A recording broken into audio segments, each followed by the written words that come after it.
السلام عليكم.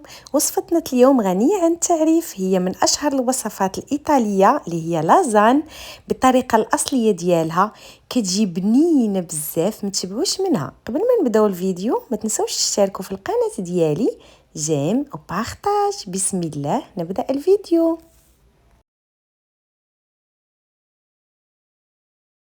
هنايا عندي نص كيلو ديال الكفتة. القياس اللي غنعطيكم ديال 6 أشخاص. جوج خيزوات متوسطة الحجم محكوكين في الحكاكة الغليظة. عندي هنايا نص كيلو حتى الكيلو لا روب ديال مطيشه. بعد ما سلقتها وطحنتها وصفيتها، خديت غير الصلصه، حيدت هذيك الزريعه منها. بصله كبيره مشلضه، شويه ديال الحبق. هنا عندي القزبر والمعدنوس والكرافس.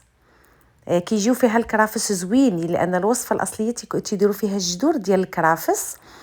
هنايا عندي واحد 4 الفصوص ديال الثوم محكوكين، ملح حسب الذوق، معلقه ديال البزار. وهنايا عندي ورقه سيدنا موسى ومعلقه كبيره ديال الزعتر، معلقه كبيره عامره ديال الطماطم مركزه وزيت زيتون. هادو المرحله الاولى. كاينه الصلصه الثانيه اللي هي لاصوص بيشاميل، غنديروها هي الثانيه. كندوزو دابا باش كنصايبوا هاد الصلصه. كندير زيت زيتون وكندير هذيك البصله. كنخلي البصله كتشحر مزيان حتى كتدبل وكتغير اللون ديالها. كنضيف ليها مليحه باش كتجينا بنينه. كل حاجه كنملحوها بوحدها باش البصله كتاخذ هذيك البنه ديال الملحه. كيف ما كتشوفوا اللون ديالها تغير، كنبدا كنضيف هذاك الجزر. هنايا انا كثرت شويه البصله وشويه الجزر باش تجيني الطبقه شويه عاليه وتجيني حتى البنه. كيطلقوا البنه هاد خيزو والبصله راه كيطلقوا البنه. وكنضيف هذيك الكفته وكنحاول هذيك الكفته نبسطها هكا شويه. ونبدا كنضيف في الثوم، القزبر والمعدنوس والكرافس، الملح مره ثانيه، فلفل اسود. وكنخلطهم حتى كيتجانسوا مع بعضهم كاملهم، كيوليو كاملهم على شكل خليط واحد على هذا الشكل. من بعد كنضيف طماطم مركزه، الزعتر، وريقه سيدنا موسى، وكنخلطهم معاهم كيتجانسوا حتى ديك المطيشه. كنشحرها واحد شويه. من بعد عاد كنضيف طماطم اللي صايبت، صلصه الطماطم. ممكن تصايبوها في الدار او ممكن تشريوها جاهزه، ولكن الا صايبتوها في الدار كتكون احسن. ما فيها لا مواد حافظه لا حتى شي حاجه، وكطلع علينا اقتصاديه وعارفين اشنو فيها. شوفوا كيف ما كتشوفوا راه كتجي بحال الطماطم اللي كنشريو من برا. هذا الماء اللي سلقت فيه مطيشه كنضيف جهد واحد الكاس. هنا راني ضفت حتى شفت القوام، لقيت باقي خاص وكنضيف، لان هاد الصلصه خاصها تجيني فيها الماء باش كطيب ليا فيها ديك لازان على خاطرها وما تجينيش لازان ناشفه. هنا راني حركت لقيت باقي خاص الماء، راني كنضيف الماء. غادي نعاود نضيف الماء في هاد اللحظه. شوفوا راه هاد الكاس كان عامر كامل وضفتو. منين تبغيو طحنوا مطيشه خليو هذاك الماء ديالها ما تضيعوش باش كنبللو به. وكنضيف الوريقه ديال الحبق اخر حاجه، هو الحبق.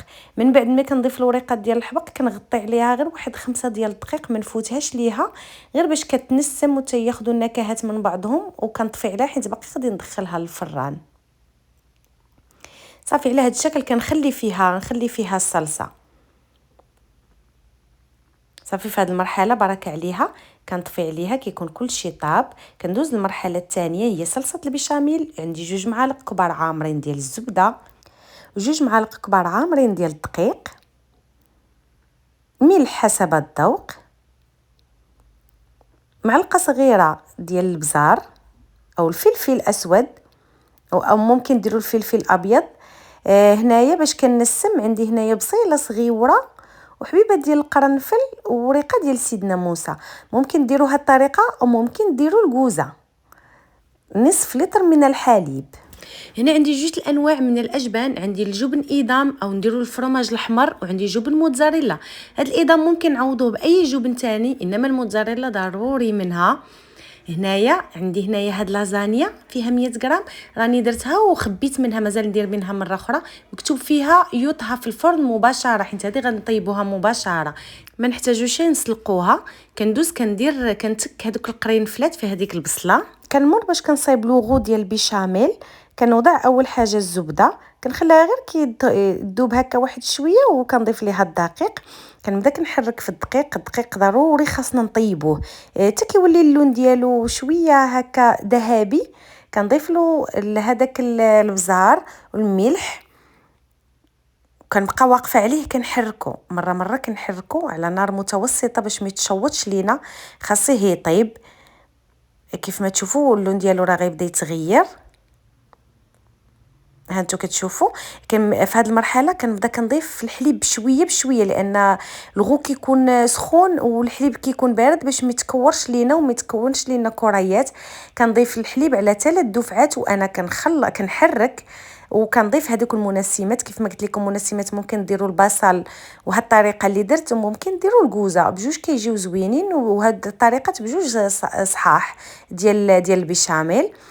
كنخليه مزيان كيفيض هكا غير كيبان ليا طلع صافي. كنحيدو هنا البيشاميل، انا درتو خفيف لان غادي نحتاجو خفيف باش ما تجينيش لازانيا ناشفه.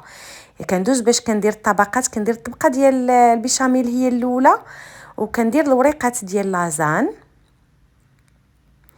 كندير الطبقه ديال هذيك الكفيته مع لاصوص وخيزو، وكنبقى غاديه هكا الطبقات. كندير 3 ديال الطبقات ديال لازان، طبقه فوق طبقه فوق طبقه. كندير هنايا البيشاميل وشويه ديال الفرomage. هنايا ضروري نخليو كيف ما قلت لكم لاصوص، سواء بيشاميل يكون جاري او لاصوص ديال الطماطم والكفته حتى هي تكون جاريه. لان كتشوفوا هاد لازانيا راه ما طيباش قبل، كتجر شويه هاد السوائل، كيخصها السوائل فاش طيب. من الاحسن نخليو الماء في الصلصه. وهنايا كنت كيف ما شفتوا راني درت الطبقه الثانيه، كنبقى مستمره على نفس الشيء حتى كنكمل الطبقات كاملهم اللي معايا، بالاضافه شويه ديال الفرomage. في هذا الوسط انا ما تنديرش الموتزاريلا، كندير هذاك ايدام. وإلا عندكم البارميزون ولا اي نوع ديال الفرomage ديروه. الموتزاريلا تنخليها هي الاخرى. هنا هذه هي الطبقه الاخيره اللي منها كنديروا الجبن وكندخلوها للفران. كنسرحوا فيها هذا الشيء اللي بقى، وكنضيفوا هذاك الشيء اللي بقى ديال البيشاميل